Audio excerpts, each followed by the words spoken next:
Thank you. What's going on, guys? This is Aaron. This channel is called Hotel Delta.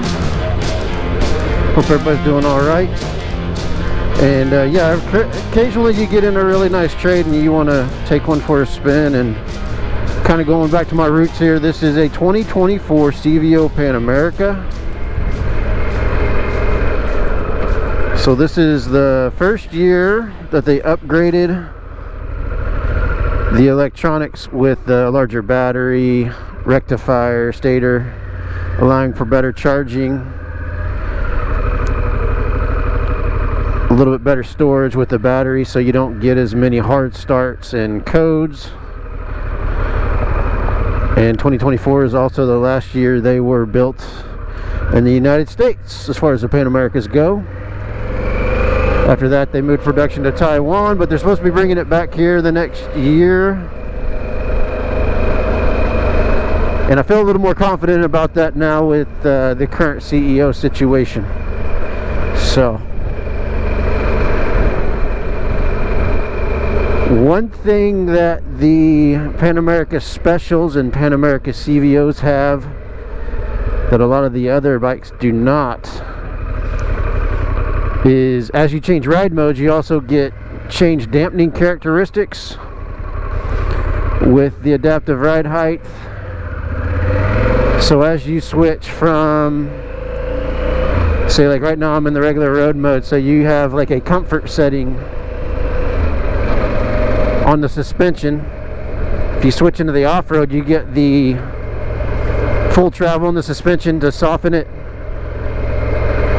And then you go into sport mode and it tightens everything up. And it sounds kind of cool, but if you get into a situation where you really can experience it, it's super impressive. It really is.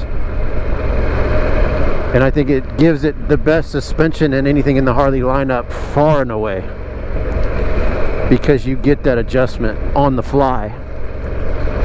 And it is on the fly. Anytime you change ride modes on this thing, you hit the ride mode button, you wait a second, you roll off the throttle, boom, you're in the next ride mode.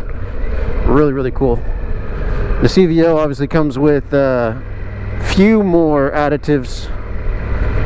You get the aluminum belly pan, the hard aluminum belly pan, not the thin tinfoil one that you get on the regular special. You get the full panniers, however you want to pronounce that word.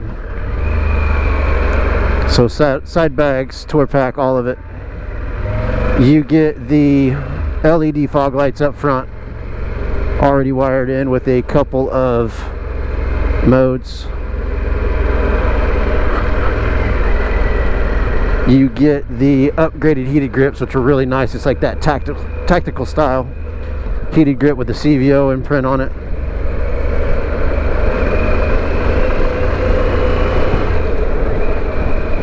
And I think everybody on this channel that's ever watched any of my Pan America videos knows what I think about the Pan America. They're just outstanding bikes. Yes, some of the early versions had the electrical problems with the smaller battery, smaller charging system. And if you didn't keep that battery up all the time, eventually you paid for it, right? You'd go out, hard start it, and it's a communication situation. Whenever they hard start, it starves the control modules of power to get the bike fired up. It basically throws everything to the starter to make sure it starts. And then it says, hey dummy, I lost communication with the left-hand control module, right-hand control module, ECU, BCM. So you get all these codes, and a lot of people didn't understand what the bike was telling them and just thought it was broken. And it's just a lack of power at certain times, but very annoying, yes. They've definitely done a good job of addressing those situations, and man, the newer bikes, 24 and above, outstanding bikes, outstanding bikes. If anybody has any questions, if there's anything that I can answer, please hit me up below. Hit that like and subscribe. Channel's really grown over the last couple of years, even though I haven't been doing the long form videos. I'm trying to get back into it. Take cool bikes out, things that are a little more on the rare side, the CVOs of the world, even trade-ins. Like, it doesn't have to be a Harley. A lot of manufacturers out there making a lot of really cool bikes, and man, I'd love to ride every single one of them. But as far as the Harley lineup's concerned, the Pan America is near and dear to my heart.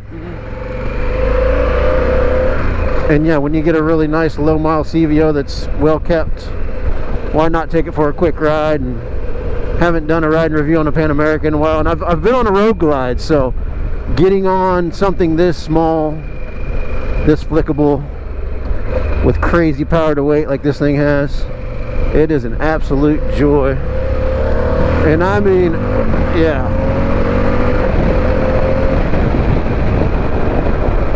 unbelievable power. And you can definitely feel this thing's weighted down a little bit with the panniers and everything, but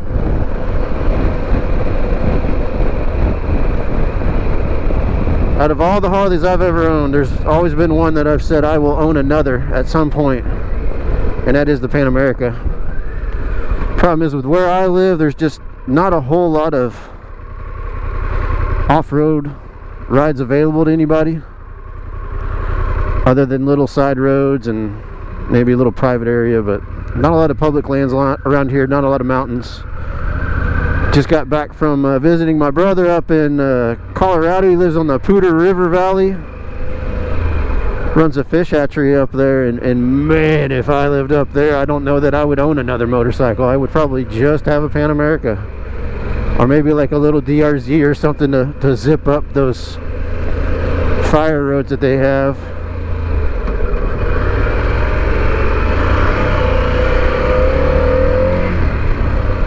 It is just a happy, revvy motorcycle. Beautiful bike too. That's cool thing you get with the CVO, especially this one. This is my favorite. This paint scheme on this bike is absolutely gorgeous. You get that Raven metallic paint, that really dark black paint with the metal flake in it, and then the red accents and the one on the side. It's just a killer paint scheme. And as always, these things are just super nimble. Great bikes. And then whenever you want to, you can take them off-road. Super revvy. Let's see, what ride modes we got on here. There's an off-road. So yeah, I won't get crazy with it because this is one of our sales bikes, and obviously we would like to sell it to somebody someday. But yeah, anytime you see a little grass patch, a little dirt road, you just take off and you don't even think twice about it. If you want a little more suspension, you can throw it in that road mode, or the off-road plus. Come it on the other side and throw it back in the other modes. Very cool. Again, guys, have any questions, hit me up below. Please like and subscribe. I'm trying to do more and more of these. And y'all ride safe. We'll see you on the next one.